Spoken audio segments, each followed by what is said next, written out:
Welcome to the second panel of Kosovo Theatre Showcase, Theatre Beyond Our Own Backyard. I'm so sorry for a slight delay. There was another event going on in the venue and we had to wait for them to wrap up.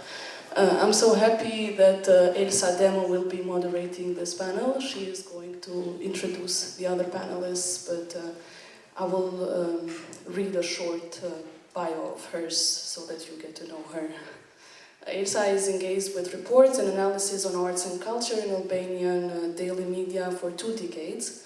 She lectures journalism and history of art at the University of Tirana and Elbasan. She is the co-editor, together with Ardian Klosi, of 2 documentary and literary anthologies. The first about life under dictatorship in Albania, Albania Remembers 1944-1991. And the second about post-communist era, Albania Confesses, 1991-2010.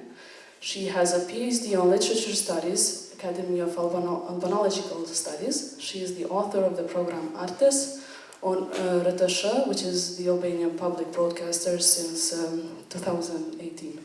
She lives in Tirana. Now the floor is yours. Have fun.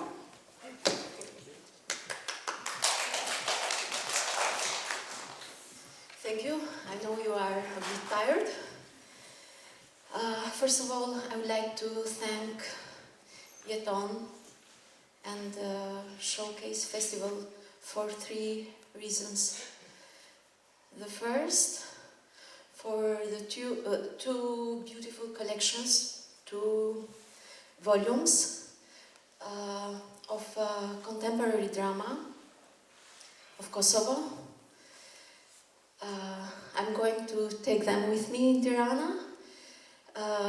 It is very important to see the text in stage, but even to read them and to see publish them as books.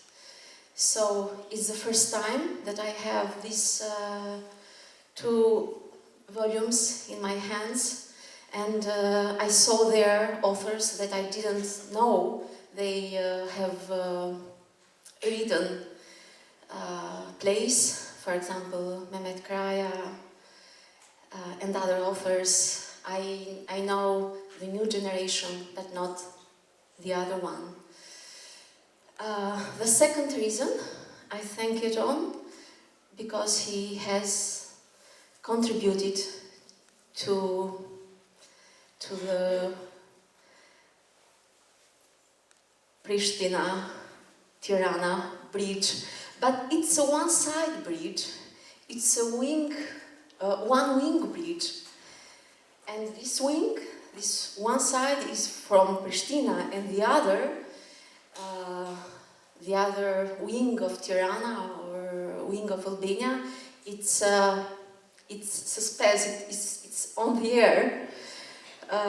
So Jeton, I'm sorry, I'm not going to clean our dirties in the public, but I have to say this because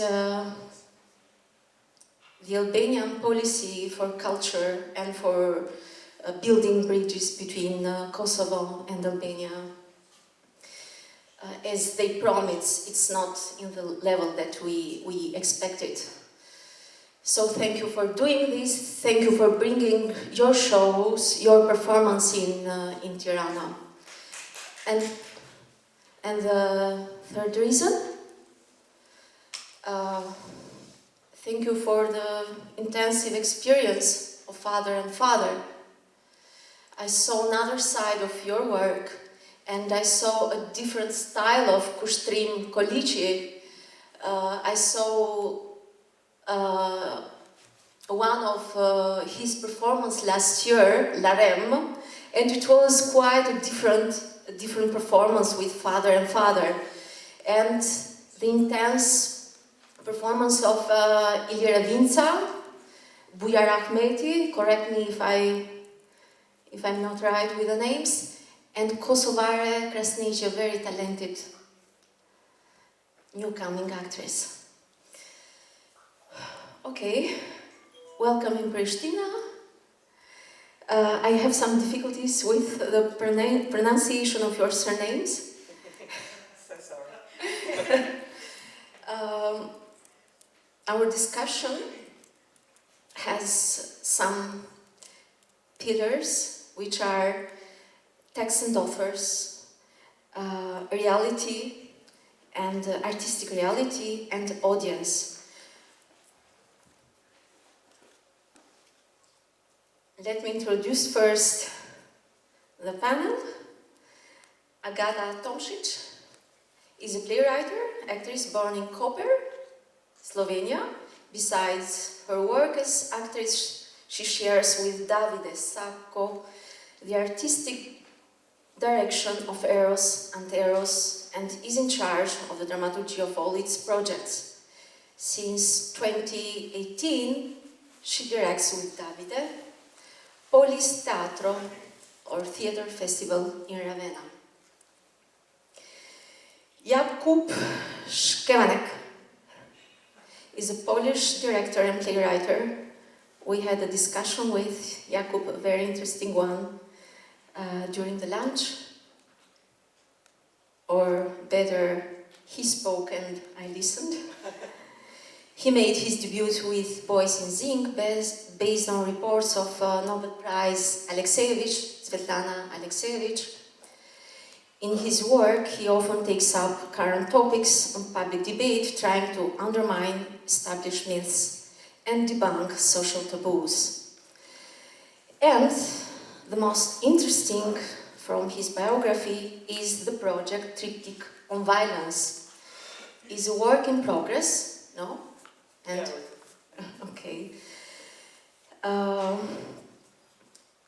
In 2019, the Dialogue Monthly published his debut drama, Pogrom of Pimps, Warsaw 1905. I have to mention that this magazine has published two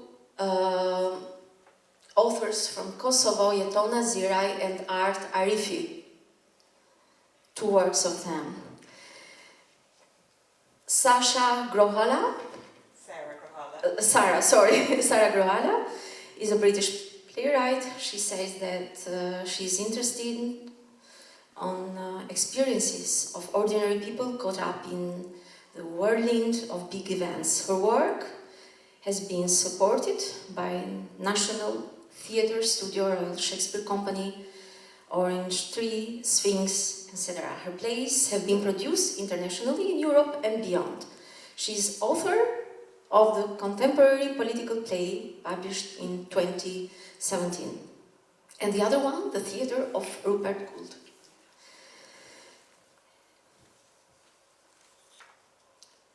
Mischa Twitchin. Thank you for your generosity. Is a lecturer in theatre and performance at Goldsmiths, University of London. He teaches courses on Polish theatre, the legacies of Antoine Artaud, East European theatres. He's the author of The Theatre of Death, The Uncanny in Mimesis, Tadeusz Kantor, Abby Warburg, and Iconology of the Actor. Besides his academic work, he's a founder member of the performance collective Shant. So, our topic is theatre beyond our backyard, which means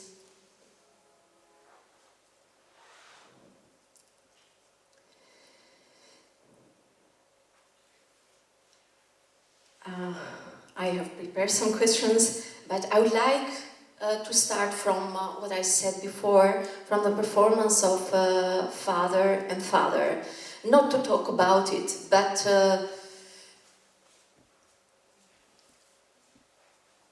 to say that we have here a local story. Okay, the war isn't a local story. The war is a universal topic, but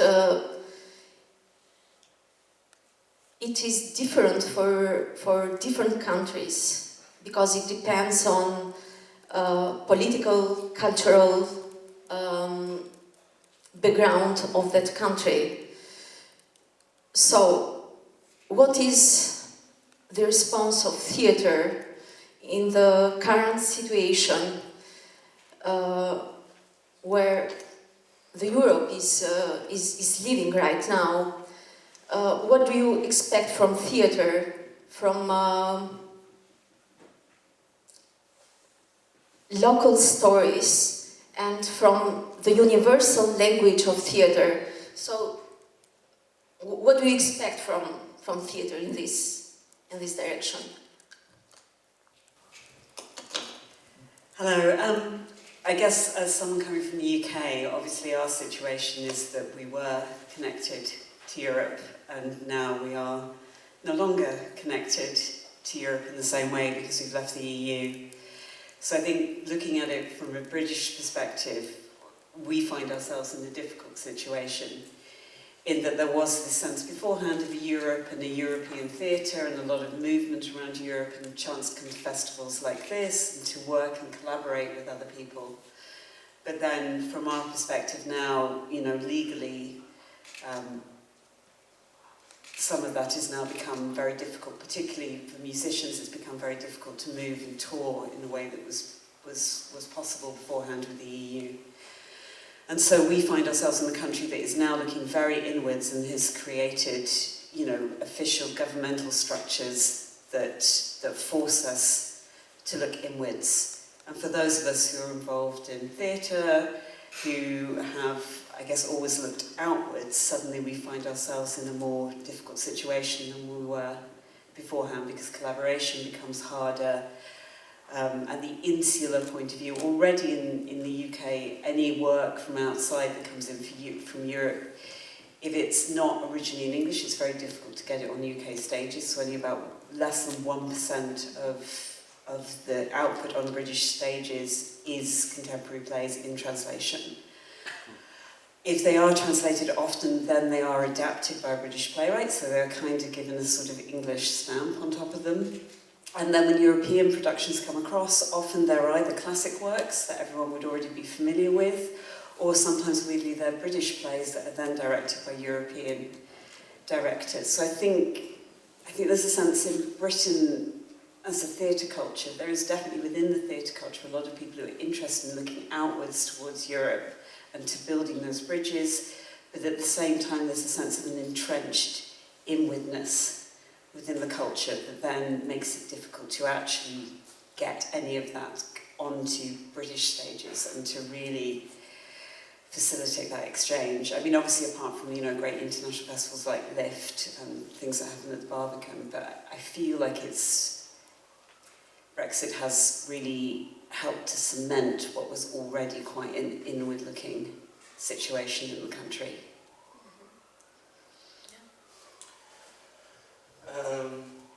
So, thank you for the invitation, first of all, and good evening, almost. I want to start from this responsibility of the theater now. You know, I came from Poland, which of course this topic of war still it's really important, basically about the Second World War.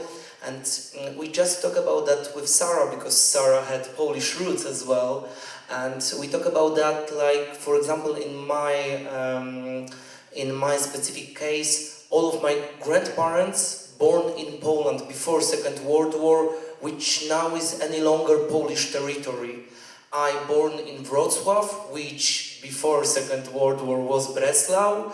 So, you know, for me, as for the person which born in 90s, this concept of nationalism or the nation, it's really unlogical. I totally against that.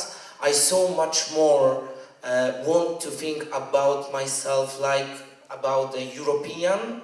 I remember how in Poland was important when Poland finally entered European Union, and still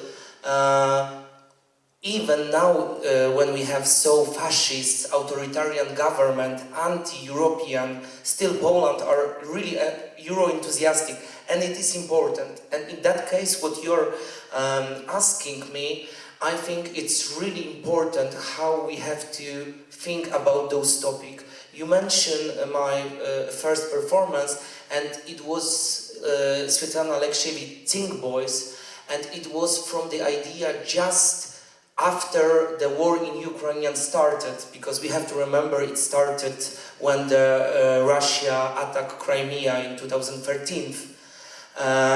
And we did a performance which was totally anti-war. We used kind of method to say that we are really afraid of this imperialistic way of thinking, and it also was mostly against our government. It was a time where Jarosław Kaczynski and Law and Justice Party in Poland again took power and start change everything. Half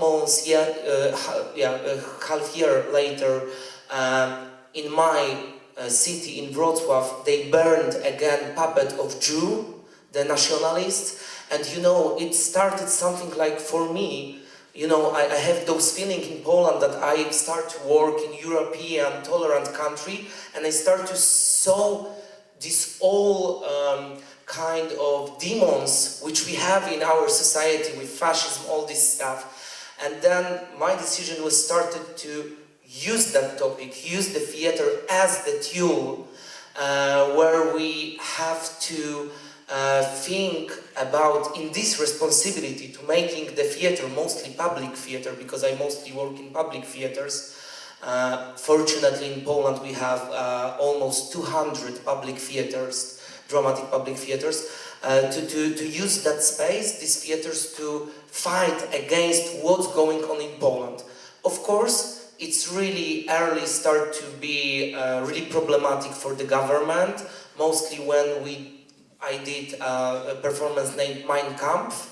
It was based off Adolf Hitler, and we compared it was this triptych of violence, beginning of triptych of violence, where we compare the language of Hitler with the language of our modern politicians, but globally Donald Trump, Putin, Kaczynski, Orban, of course, but also public debate. And of course it was really straight attack to the government, and from this it started really big consequences for my theater as well, but also it was a time when the theater again in Poland started to be kind of war field. I really don't like use this kind of metaphor, using military metaphor in theater, but it's true that now in Poland we have a state theater found by state, where we have only kind, let's say, martyrology, classical drama, and the rest public theater led by local governments which are in the opposition, which really start to kind of be against what's going on. And you know, for me, last thing, I promise, yeah. For me, everything changes this February, because you're not mentioned, I'm also like from the 1st of January, artistic director of the Contemporary Theatre in Szczecin. It's one of the biggest theatre in north of Poland, in region. And when the war in Ukraine started, like to be, not started because it started 2013, but was to be a regular war in those type, what we remember from, for example, Second World War, it changed everything. For the first weeks when to Poland came 1,500,000 refugees in 3 weeks. And it was interesting also for me, because, for example, in my city, I and my employees, because we are public workers, they send us to reception point for the refugees. So almost for 2 weeks, we have to close the theater and stop playing, and we start to carry about the refugees, make some kind of activities also for voluntaries, but try to find them home, place to sleep, all these things. And then I really understand what also could be really important form of how theater can work during those difficult days. And of course it's something that this responsibility, it could be in many ways. My feelings last, let's say, almost decade of working in Polish theater is this, that it have to be as long as could be kind of place of freedom of speech, representative minorities, other group, and take care about some groups, let's say now refugees, and take care about them in many different ways, not only to represent them and talk about them, but sometimes really take care about them, like we did and have to do still in Poland.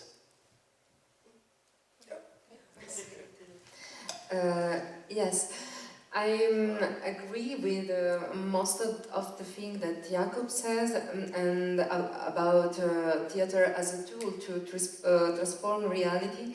I also prepared some notes about the panel of today, because in fact I didn't know if it would be a free talk or not, but because there are some specific authors that are important in our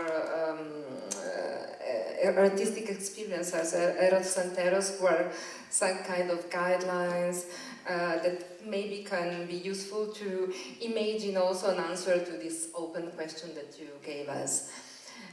For example, the idea of using imagination like a weapon to transform reality.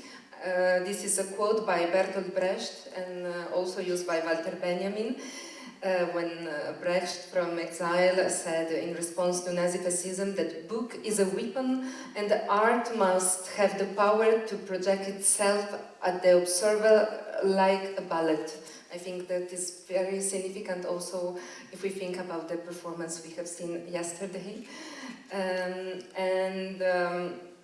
Another author that I want to quote is Julian Beck from Living Theatre in the 70s. He wrote about imagination as a survival kit of the brain, later edited in Emergency Equipment of the Brain. The work of the artist as the creation of solutions through the exercise of imagination, unquote. The third author I want to quote is Georges Huberman in 2008. He wrote an essay, Survival of the Fireflies, that also gave the title to one of our shows, Come le lucciole. And he said that imagination is political, and that only through it is possible to imagine and build a better world. I quote, "It is up to us not to see the fireflies disappear, but to do this we must acquire the freedom of movement, the retreat that is not withdrawal into ourselves, the power to make sparks of humanity appear, the unbreakable desire. We ourselves, apart from the kingdom and the glory, in the open gap between past and the future, must therefore transform ourselves into fireflies and so reform a community of desire, a community of glows, of dances despite everything, of thoughts to be transmitted. To say yes in the night crossed by glimmers, and not to be satisfied by describing the no of the light that blinds us." So I wanted to associate these quotes to international cooperation and co-production, because I think that these are political acts to allow us to educate ourselves, to educate in the diversity, in creating bridges in dialogue with the other. And this is something that I found inside the power of imagination.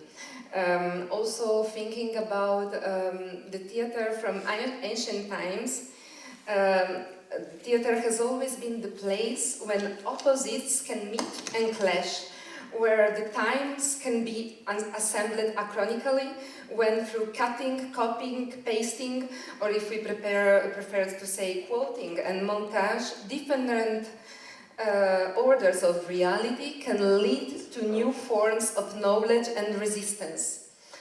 So it's a kind of really exercise of imagination that also we as artists, as Eros and Teros, tried to transform the world.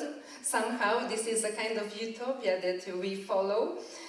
Also using this process called quotation by Walter Benjamin. So extract a segment of the past that was charged with the now, that has a strong meaning with our present, and putting it in the present, so that by reading the past from a new perspective, we can understand our present and imagine a different, better future. Agata, sorry to interrupt you. Can I ask you what kind of authors, because you work, you are in charge for the dramaturgy in your Eros and Eros, so what kind of authors do you choose, do you select, and what kind of priorities do you have? It really depends on the project, because if you have a quick look also on our website on the production in it, it's quite clear that the contents are always different, and the contents somehow define also the form and the way we are going to work on it. We usually create original texts. They are sometimes written by me, sometimes in cooperation with other authors from also other countries, is an example of international cooperations, but also because what I want also to link to that experience, somehow we find out that what we experience, for example, in my own biography, I was born on the Slovenian coast. I am a part Italian, a part Slovene, a part Croatian, a part Gypsy from Czech origin. I have one grandfather in a concentration camp, one grandfather beat by fascists, my grandmother expropriated by communists, my grandparents immigrated in a camp after Second World War. So I have all this inside myself, but somehow the coexistence of these different cultures make conflict disappear and transform it into richness. So I think somehow also theater can have the power, because it's a neutral stage when we can use imagination to put together also this opposite that in real life cannot maybe yet get in contact. For that reason, also comparing to the war situation, my utopia, and I know it's when utopia, is not creating possibility just for Ukrainian artists to work in Ukraine or in Europe, but I would love that as soon as possible, because it would mean that the war will come down somehow, that we will create possibilities for Russian and Ukrainian artists to meet and to try to bring together these bridges again. I know it's not easy, it's not simple, but if theater and art is the place where imagination can create a new world, a new order of world when we can see ourselves, I think we have the duty to try to push this utopia somehow. Mischa, what kind of stories do you expect to hear from this part of Europe, Southeast Europe? Well, just to pick up on some themes, I mean, of course, the question of bridges, which you then made the link, has become tragically topical in relation to Crimea. And so the title of this panel, Beyond Our Own Backyard, of course, the term backyard, I mean, this is also, you know, what is beyond the backyard is not only theatre, it's also precisely war. The reference to backyard is what Putin's cronies imagine the Ukraine to be, and it's an imperialist term as well, and also then what's the relation of Kosovo as a backyard to Albania and or Serbia. So it's a potent term, I think, for thinking about, well, then what's theatre in relation to this beyond that's also violence. I think this, but then to come to the father and father, of course, it's an interesting thing. I was struck in the Balkans, then there's reference to the war, and of course it means the end of the 1990s. In Britain it means 1945, and the sense of something being forgotten. when I was in Sarajevo in the summer, and people were saying, how disappointing it was for them reading in the international press that, February 2022 was the first war in Europe since 1945. But of course, as you say, even within that, what is forgotten is that the war in Ukraine, or the Russian war against Ukraine, was already underway in 2013. So these questions of then, what is remembered, what is instrumentally forgotten, come to the play. And I'm sure we all have these personal stories that you evoked, which of course was brought up in the play itself. How and why does my family find itself in London, precisely in relation to 1945? And I would never have imagined that the question of the war would return in my lifetime. My grandparents have died, but in that question, I think there's something very interesting, and it touches on the fireflies. As I remember, is lamenting the loss of fireflies. I mean, as well as talking about the loss of Pasolini.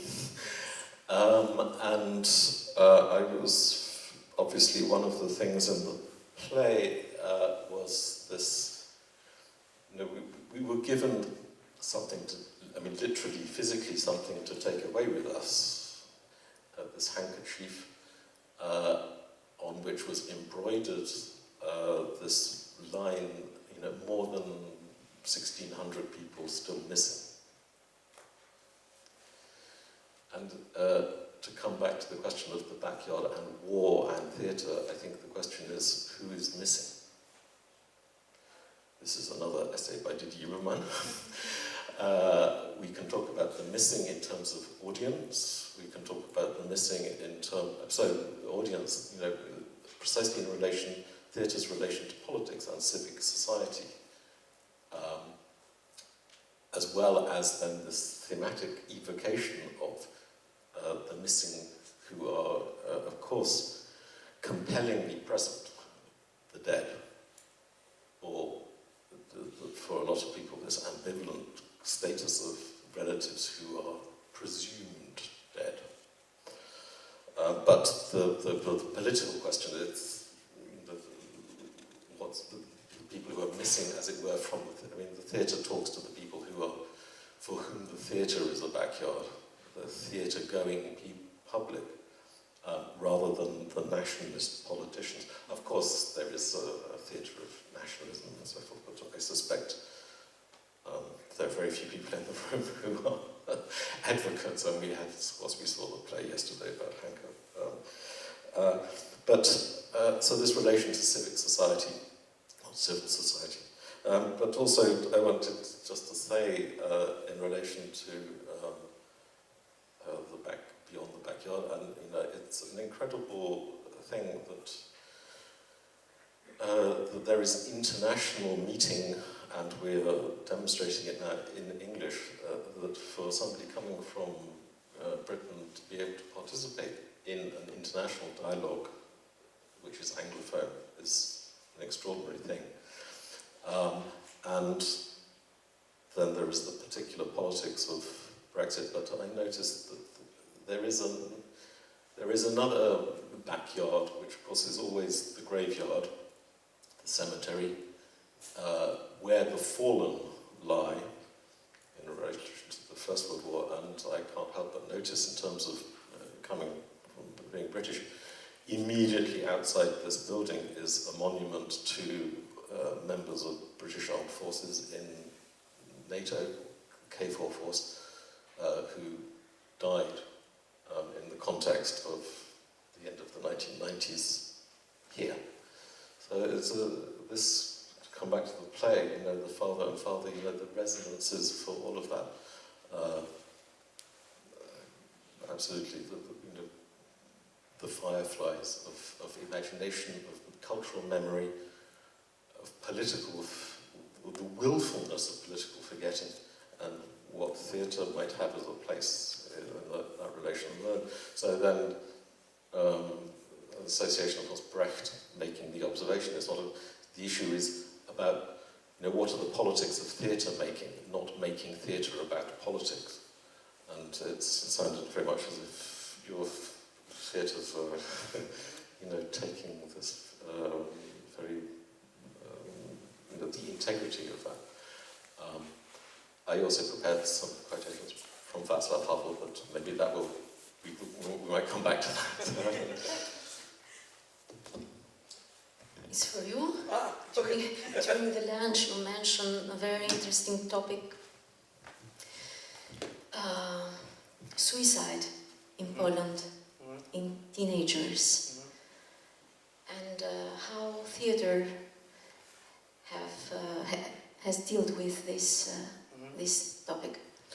Yeah, so a little bit to explain, because it's how we understand the theater in my institution, the institution where I lead. So, as I told you, before, for me, and is a big group of the theaters in Poland, which now they are a kind of house of freedom of speech. And it's really important now in Poland, and touch some topics which are impossible to touch anywhere else. So my first performance which I make in Szczecin was sexual education, and it was a really simple idea, our government decide that teaching about sexuality, all this stuff in a school is not, in Catholic country, it's not good to do that. So they kicked out all those program topics from the schools. So we decided that in public institution we will take those topics and do performance about that, but most important, every week it will be free workshop for the teenagers, parents and the teachers about that. And use the public resources, public money for that. And I really, mostly after COVID, it was my goal to dedicate first season to the youngsters, because their condition, of course, after pandemic, all this stuff was disaster. So we realized, and now it's really, it's hot topic in Poland as well, because Poland is on the second place in Europe with the suicide of teenagers. 70% of them who committed suicide were LGBT people. Because the main reason is homophobia, of course, systemic violence by government, in school, all this stuff. So I did a performance about the psychiatric ward in Poland, which are in really bad condition. And we use that topic from the perspective of mothers, mostly, which lost their children, LGBT children. But the main important for me is making new rituals or new situations on the stage which are impossible in reality. For me, the theater, I'm not a guy who are staging literature or drama. It's not my type of the theater. I treat the theater like the utopian tool, which on this safety space, you can do everything. So the most important in that performance is that on the last scene, we do on a stage in a public institution, gay marriage, but it's a real, of course unlegal, but real gay marriage. Every couple from Poland or even abroad, but the main topic is from the country which is forbidden, like Poland, can write to our theater, and in the last scene it's wonderful, queer, but based on tradition, Polish tradition, a wonderful wedding, humanistic wedding for this couple, and it's in front of almost more than 400 viewers, because our theater is for 400 seats. It's all the time full, and it's the most important idea to make it real. I can say that last weekend From Wrocław, the city 400 kilometers far away from Szczecin, came lesbian couple, and they bring 70 people from their family for this wedding. So it was 2 buses there, the rest of the our viewers, and it's really important. Like, you know, we counted really easy, like almost 1%, because it premiere was almost 1 year ago. 1.5% citizen of our city already saw this performance, because it's like really famous now. And so until this season, thank you. Until the end of the season, we want to make it 5% of the society. And for me, it's how we really can change reality. Because 5%, it's like the statistic, we know that from the science, like 5% in the society have really big impact for the society. So if the 5% of the society will see that it's nothing like bad in that.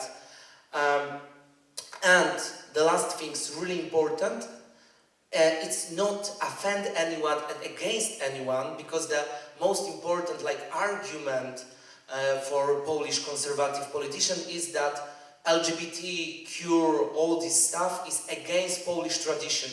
So we invite traditional folk society from the Polish village, a really old women doing some craft stuff, and they built with the queer people together set for this performance, and they are installed in this performance. So you can see really easily that those arguments which politicians really easily use, it's not make any sense in society, and it's like really stupid. So it's for me the metaphor how you can work, and in those local, to be in the topic of our discussion, in this local example, how you can be beyond our own backyards, like not stay the institution, don't do a theater for yourself. You know, we have this great tradition of Christian Lupa, Warlikowski, master of the theater, and we had those, the artists were in the center of the art for many years in Poland.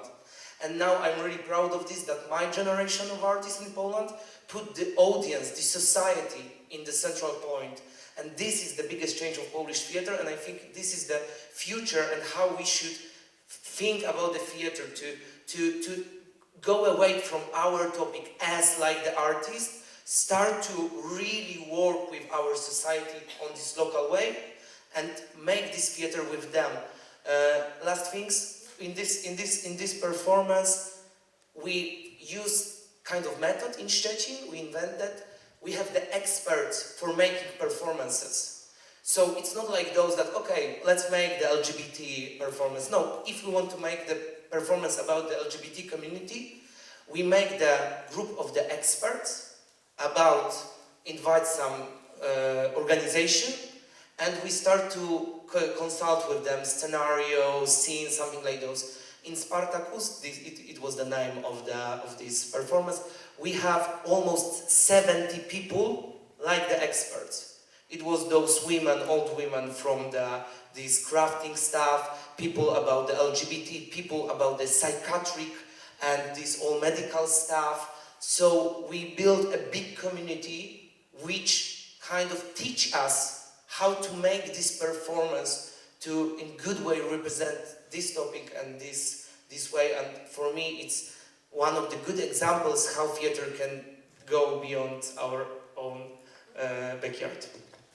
Mischa told before that not theater for politics, but political as a way of seeing the world.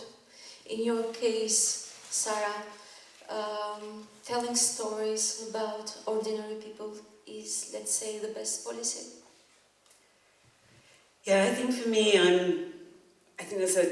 it's an old theatrical trick. It's not like kind of I invented it or anything, but it is this whole sense of, I feel like when you've got these huge worldwide events, that often the simplest way to explain what is happening to people and to sort of gather empathy is to look at that. And it's because we're such an individualist society, or at least certainly in the UK, we're such an individualist society, is to look at that experience of an individual caught up within those events.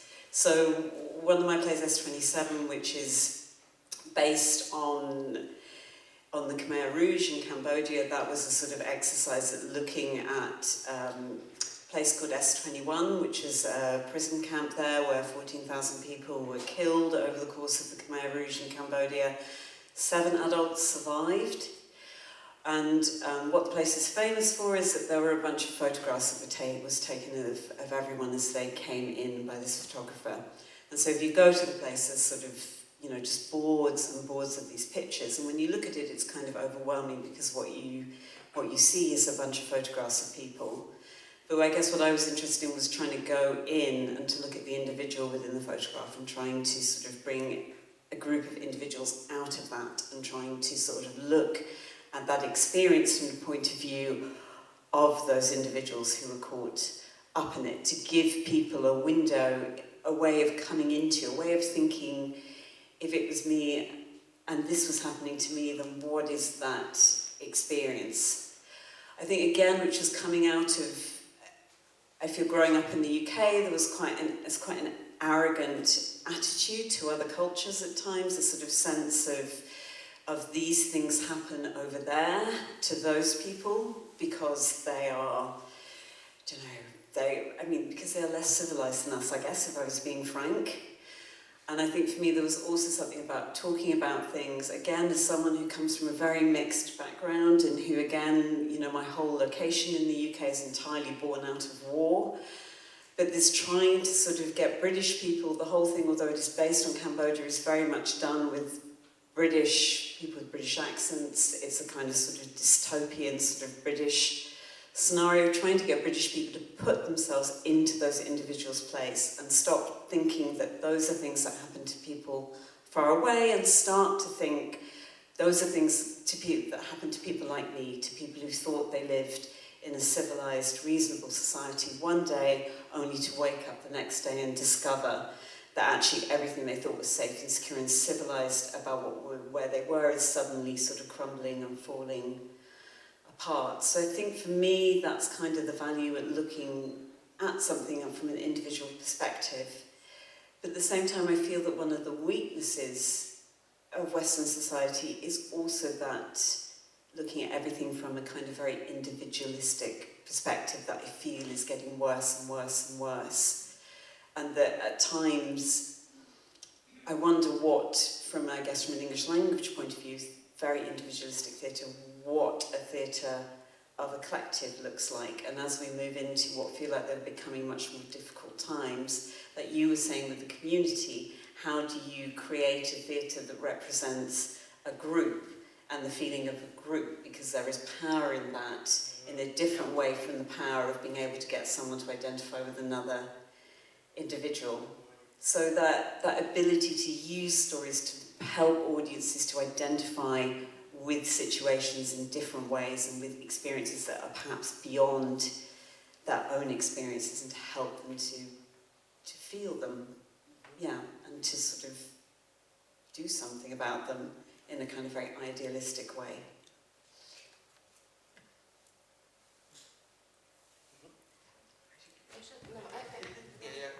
I will add something because it's connecting with both what you said, because also in our work, for example, one of our latest production was about the topic of borders. So the name was Confini. It was a 3-year process that brings us to the debut of this production.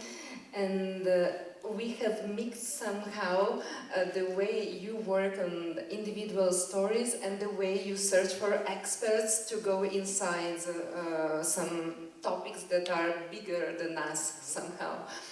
And just to make an example, the performance started because from one side the first thought was about what the meaning of border. This is such a huge topic, but for example, in my family, my grandmother changes 4 countries without moving a step. If we count also her parents, we have 5 different nations if we count also the Austro-Hungarian Empire. And this was the starting point, but we start to reflect about the borders of Europe today. What does it mean? So we went on residency in south of Italy, in Puglia, and go in to the associations, to the people that work with migrants that are coming on Italian coasts to collect and interview them. We tried also to interview migrants, but it's much more difficult to talk with these people about their traumas when they just arrived in Europe. So we mostly talk also with the social operators. And then by being there, we discovered that in these small villages in southern Italy, most of the population has his own personal story of immigration in their families, because they were migrants at the end of the 19th century, at the beginning of the 20th, and after Second World War. They were migrants in Northern Europe, in the mining rich areas of France, Germany, Luxembourg, Belgium, Netherlands. And so we went for a second residency in Luxembourg to interview these Italian people, and then slowly, during a process of 4 residencies in Luxembourg, 3 residencies in Italy, and a 3-year process, we built a production about the history of the foundation of European Union, through personal stories of Italian migrants who has left home to search for a job and a better future in Northern Europe. By the Second World War to the present, and to the dystopia in the future. Also developed further with the pandemic that stopped the play and then postponed it for 1 year. But I want to say this is linked to what I was proposing before. So this copy-paste, montage, individual lives with huge history, and also imagination as something to go further. As you said, a neutral place when we can do things and imagine that something will happen that couldn't yet happen in real life, or maybe we really love also dystopia because of that. Something that aware us of how the world can develop if we don't change our way of living now, but without giving answers to what to do, but just to,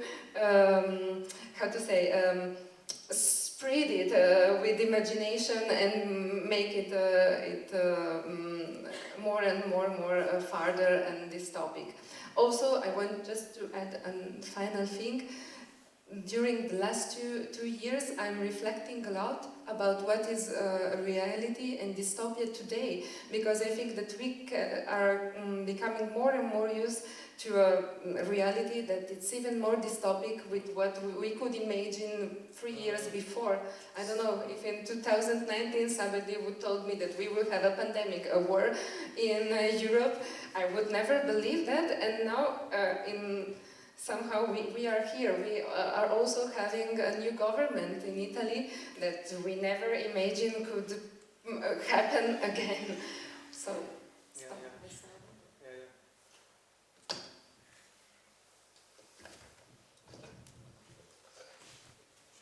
Well, I'm just to add my 2 opinions.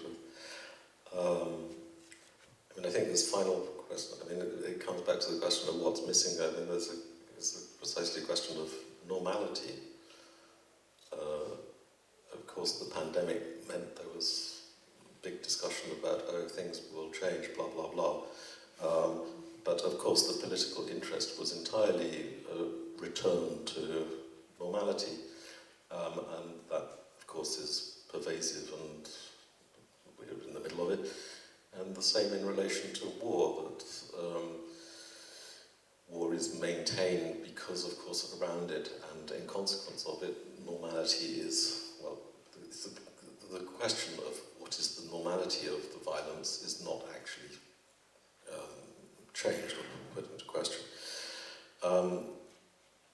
And in a way, the what's interesting in the present war in Ukraine is perhaps the question of sovereignty has suddenly become something that is a political question, having been supposedly put on the back burner for so many years.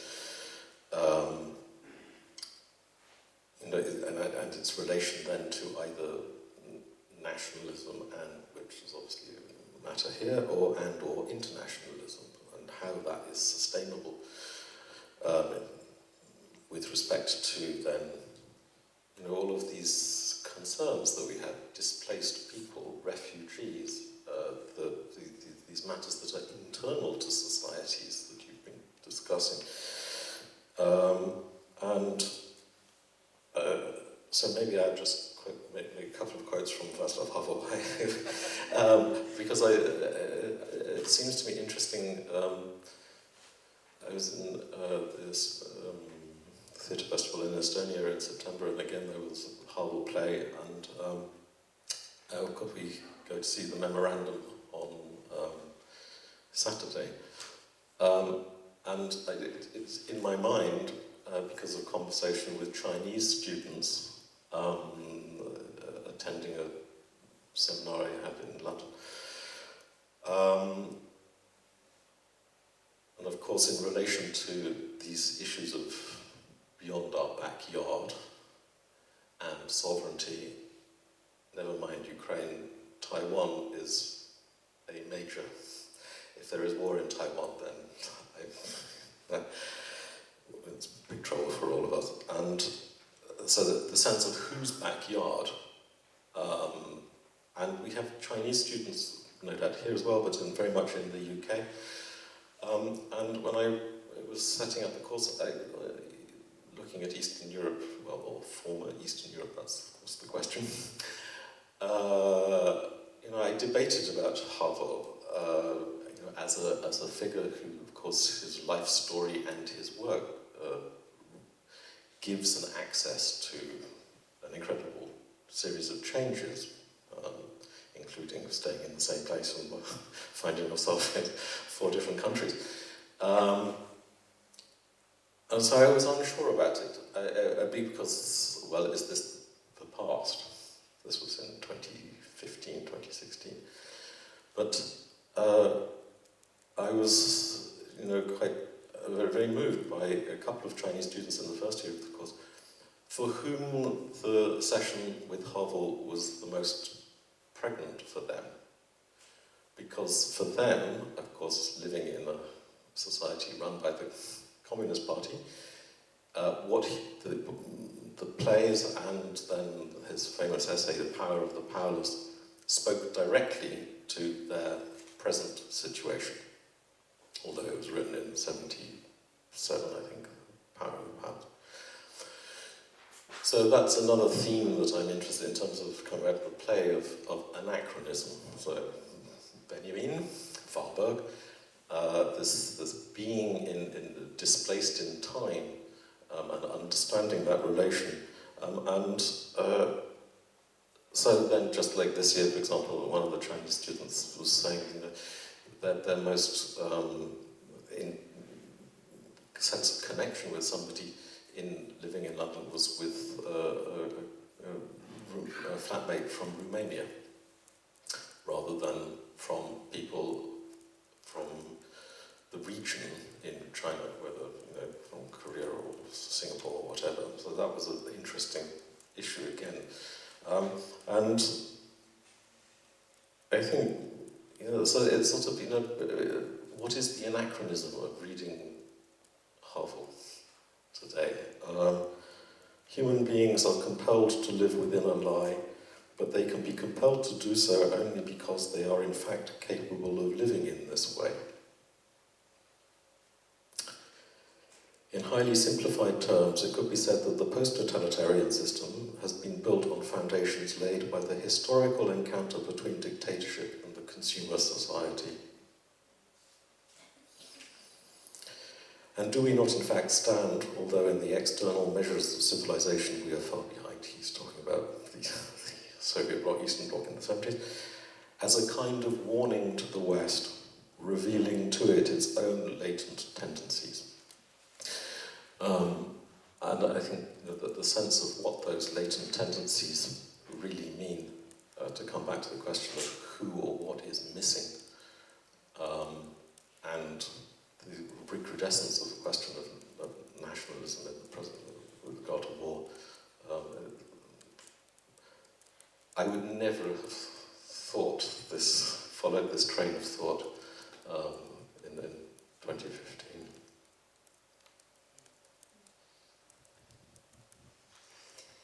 To dramatize stories based on real facts, and to see through what surrounds us. What can you say about this?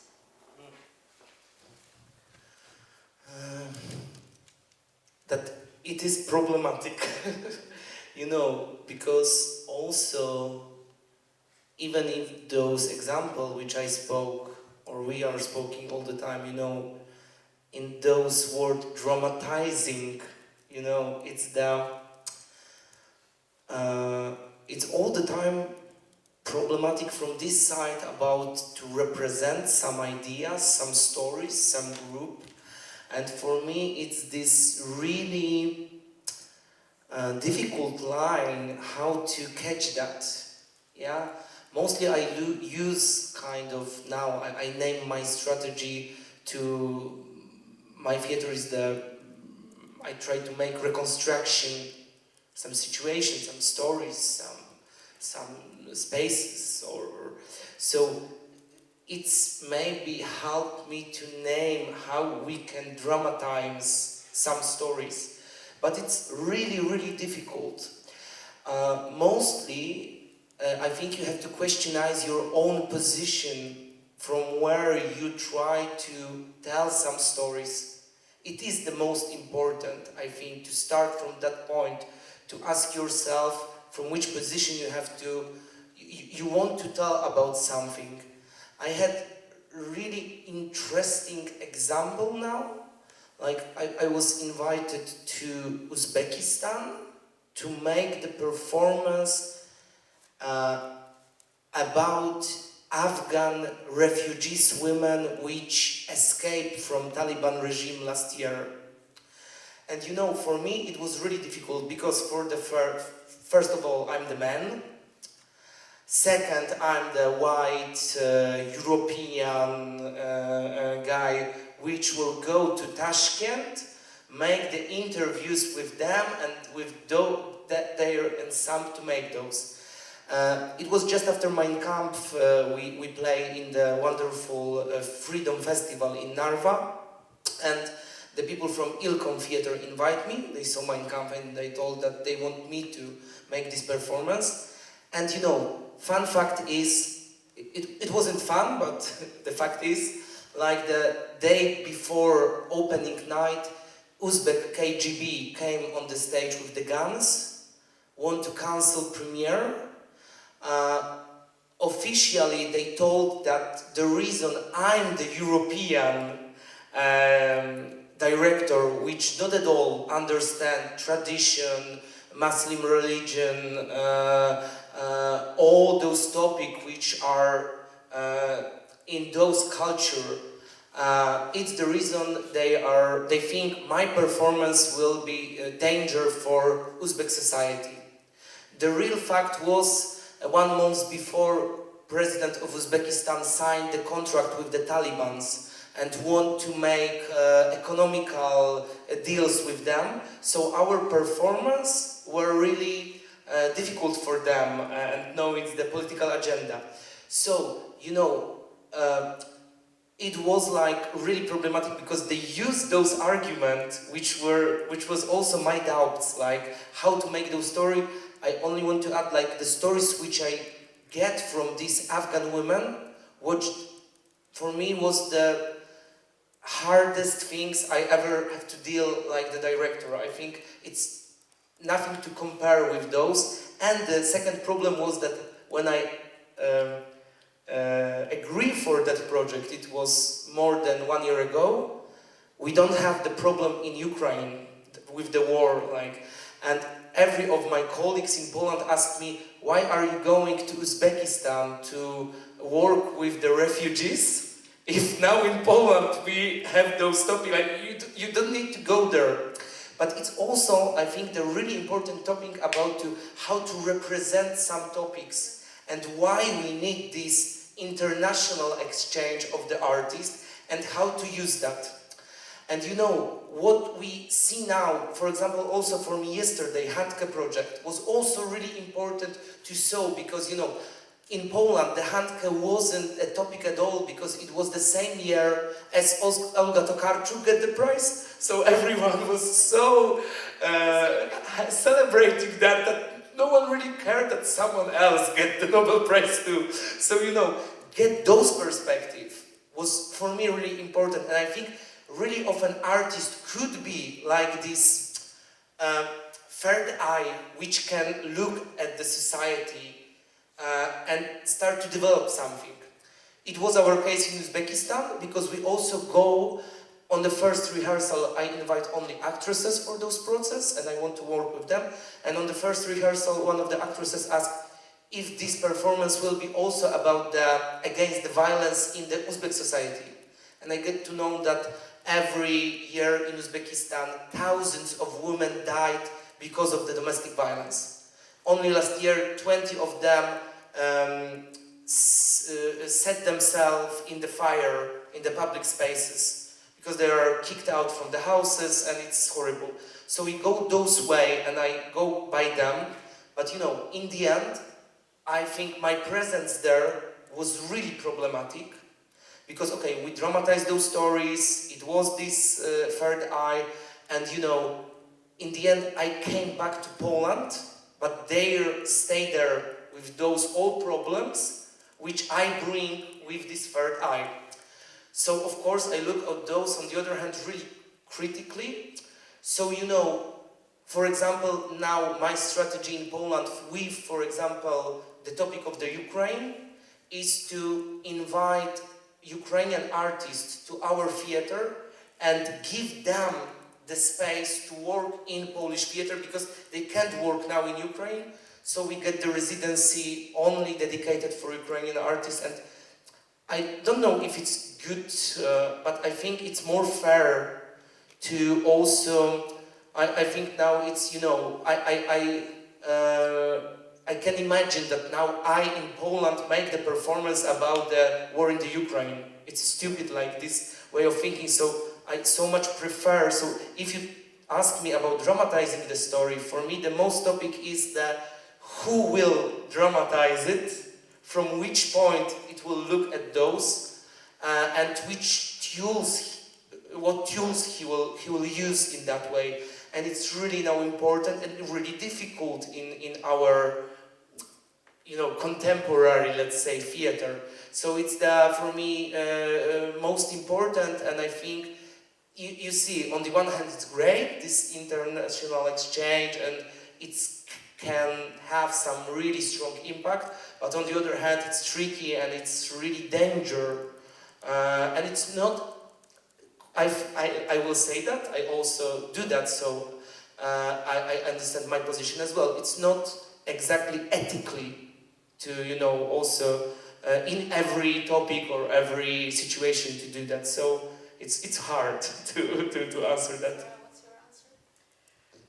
I guess it was interesting because I was thinking about, I was involved, I mean, there's a massive group of people in February trying to circulate Ukrainian plays by Ukrainian playwrights, and I was involved in some of that. And I think it was, you know, at the time, suddenly, you know, it's so sort of typical of, if you want to call it a theatre industry, suddenly there was a massive interest in, like, if you've got any Ukrainian plays, do you know any Ukrainian playwrights?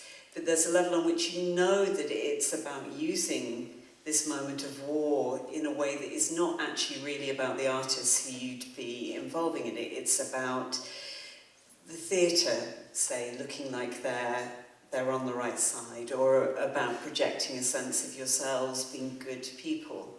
So then for me there was a question about how do you make sure within that process that the writers are able to engage with it on their own terms, and how do you make sure that this isn't just they're going to be picked up for 6 months and then we're never going to see a Ukrainian play ever again. And they're only ever going to be able to write about the war, and no one is ever going to be interested in anything else that they have to say. So I think there is a big question around how do you take care of people, particularly when their art has become a news story. Yeah. I think, sorry, I only first answer. Yeah, it's for me, it's about the people, not about the topic or the story.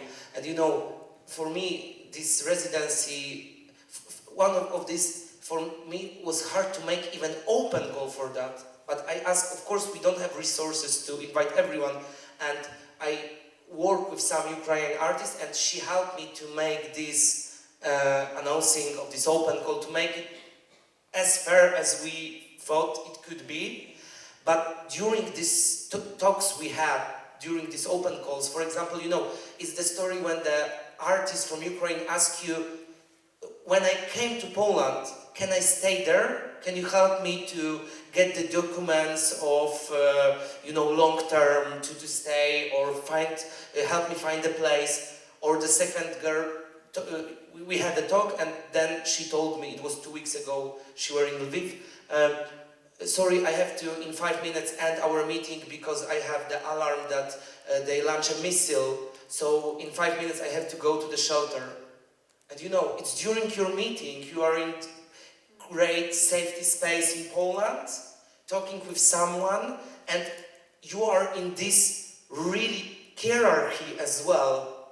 It's your decision for who of those people you will have and give the safety space for the next year. So it's for me, it was horrible, to be honest, like ethically, this responsibility of those. On the one hand, you think it's fair and it's better to do something than nothing. On the other hand, to choose those people, it was hell. So, you know, it has to be about people, not about stories, not about concept, not about those stuff. But still, it will be never 100% fair or ethic, unfortunately. I want to say just an anecdote that is a kind of provocation. I hope not to be misunderstood, but it happens to me just half a year ago, because we were searching for a new co-producers for a new production, and we were talking, we were in a very prestigious international public theater in Europe, and talking with the person working there, he was giving a friendly advice to us. And he said, but if you're in lack of money, why don't you rethink your project and you include Ukrainian artists inside? You will find a lot of fundings then.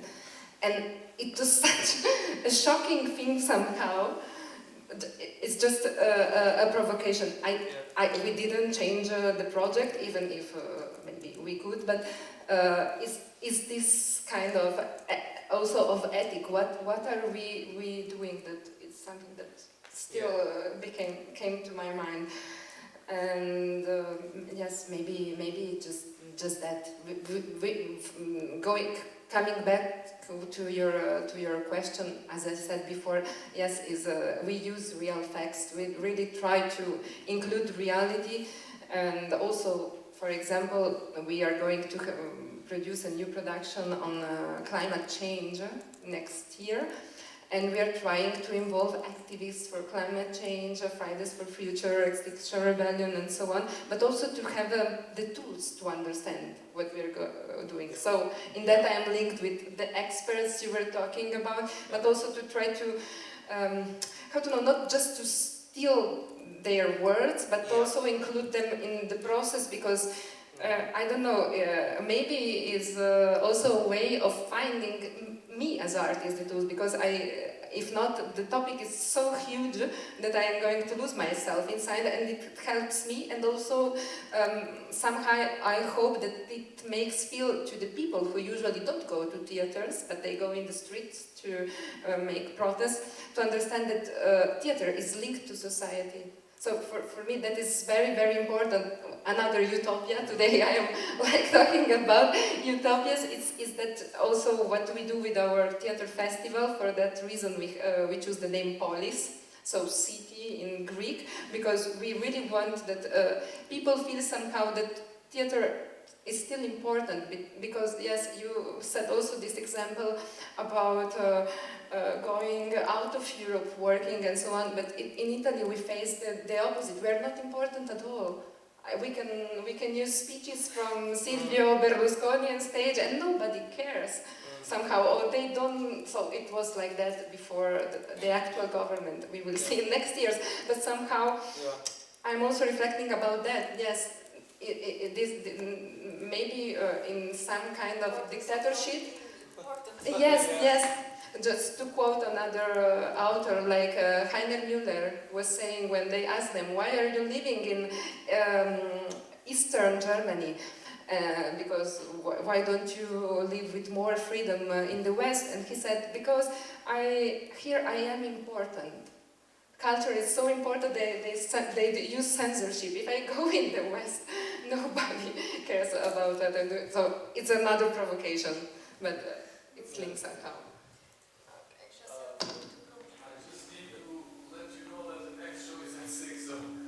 Yeah, we are closing. I mean, of course, Heiner Müller had the privilege of having a flat in West Berlin.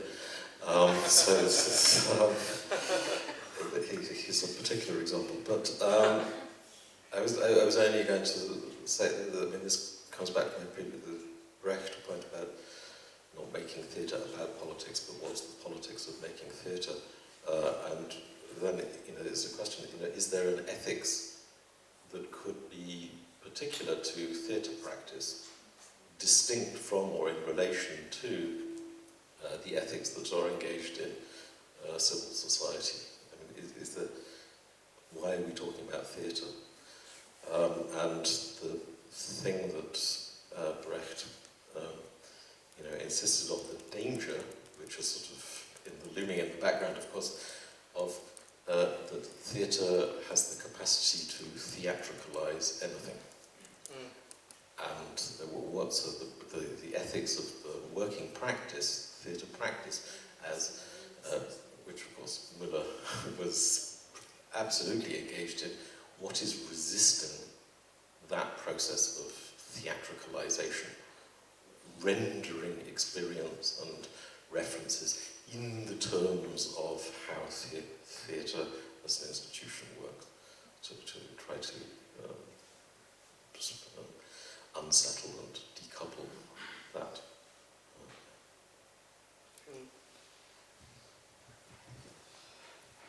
Thank you for this discussion. Thank you to the audience. Thank you for joining us. And see you later. Yes. Thank you.